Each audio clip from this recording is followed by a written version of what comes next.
Hey there, it's John Hamilton, DFW Hamilton Homes. How are you doing today? I thought I'd come out and give a little update on what's happening in the market. And with this post, if you have any questions or comments about the market, anything you'd like to share or ask questions about, please feel free to do so. What's happening in the market? So we know, or we've heard a lot about it being a tougher market now than it has been in the past, but I guess that depends on which side of the transaction you're at. If you are a buyer, this is a great time to be a buyer, whether you're buying a new home or pre-existing home. With new home construction, there's a lot of great incentives from builders. They're giving a lot of incentives anywhere from rate buy downs that are temporary, some of them are permanent. We also have incentives like blinds or 20,000 at the design center, or you know free appliances. So there's a lot of different incentives happening right now with new builds, which is exciting if you are a buyer. Also, if you are a buyer, there's a lot of inventory right now, and that makes it great that you have lots of choices. And because there are lots of choices, it's taking longer for homes to go under contract, which is fine. That gives you the ability to see many homes before making a decision. And so what we're seeing right now, Celina has 837 homes on the market. Sounds like a lot. It is, because last year at this time there was 460 homes on the market. So it's an 82% increase. Prosper and Frisco are kind of reacting relatively similar to each other. Prosper has 397 active homes on the market right now. Last year they had 318, so it's a 25% increase. And then Frisco has 1,015 homes on the market. Last year there was 735, so it's a 38% increase. So yes, there's more homes on the market. They are staying on the market longer. In Celina, the days on market currently is sitting at 70 days. 70 days in Celina, 62 in Prosper, and 39 in Frisco. The important thing to keep in mind when you think about the days on market is it really does vary by neighborhood, by area, by city. Some neighborhoods are still extremely hot and houses are selling very quickly, especially if they're priced right. Other areas are sitting a little bit longer. A lot of it depends on the price point. Regarding price point, we're seeing a lot more activity on the lower price point, that 300 to 500 price range, and then on the upper price range, 900, a million plus, etc. So that middle area, that 5 to 8, 5 to 9, is where homes are typically staying on the market longer, and there's more of them. So it's a tougher position for those people that are selling in that bracket. So like I said, it's a good time to be a buyer, but it's not necessarily a bad time to be a seller. Yes, houses are staying on the market longer, and yes, houses are not going for the high over ask prices that was happening in 2021. But if you look at the overall increases over the last couple of years, if people have been in their house for a while, they're definitely getting a great return on their investment. It just might not be as high as it once was. And if you are trading up when you're selling, your next house right now, because there's a lot of inventory on the buying side, your next house that you're buying, you'll get a greater deal, or more bang for your buck. So that's not necessarily a bad thing. What else is happening in the market? Open houses. We've been doing a lot of open houses.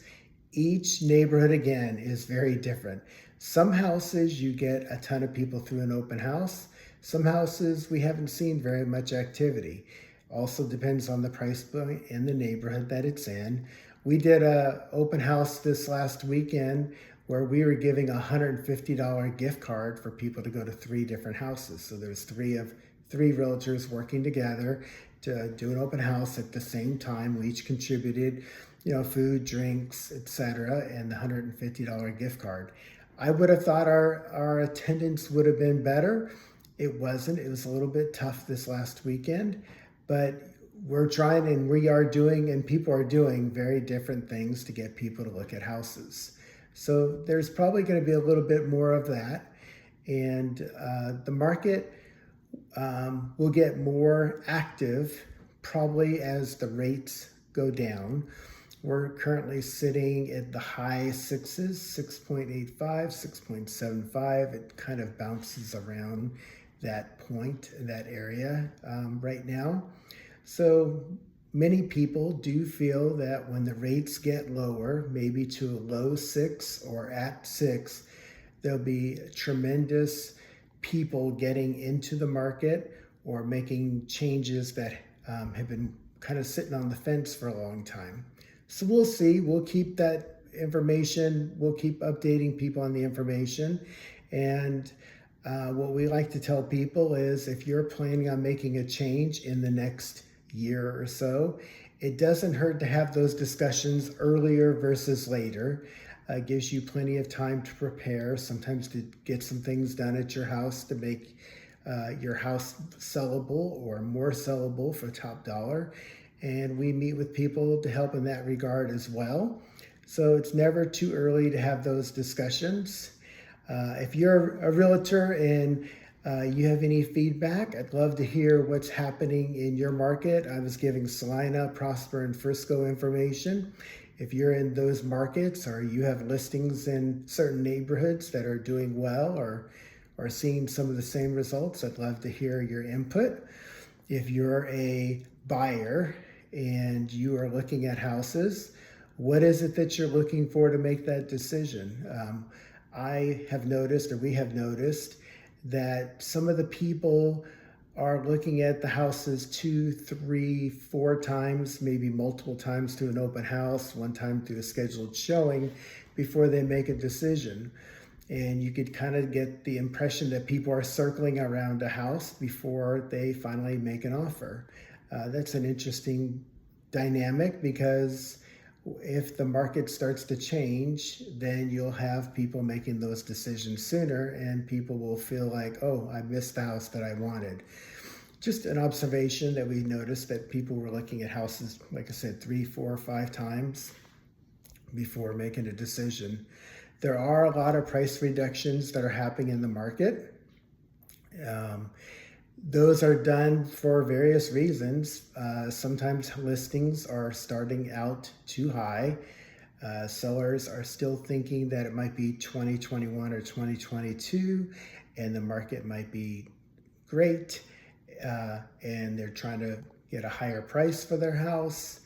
And meanwhile, the data and the statistics tell buyers that they should be paying less for that house. And so people are waiting until the price reduction happens in order to make that decision.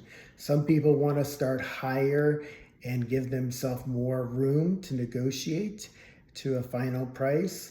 That does not seem to be working as well for most people. It can, but it doesn't for most people because what is happening is their house is sitting and it's sitting longer, and then they take the price reduction and then another price reduction and probably a third one as they just take small price reductions, not any major significant ones. And by the time the price point is the price is at where it should have been listed at initially, the house has been on the market a long time. And the buyers that are looking kind of feel like, oh, this house has stink on it, for lack of a better word. And they will lowball an offer, which in some cases they will be accepted. And therefore, the price that they ended up with is less than what they would have gotten had they priced the house at the correct price from the very beginning. All that to say, the market is very finicky. It's very complex right now. If you have any questions as a buyer, a seller, an investor, please reach out. We'd love to help you and answer any questions that you have. If you have any questions about the market that I didn't answer in this quick update, then reach out to us and we'll pull whatever data you need or share whatever information you're looking for. I hope you have a great day, and thanks. Take care. Bye for now.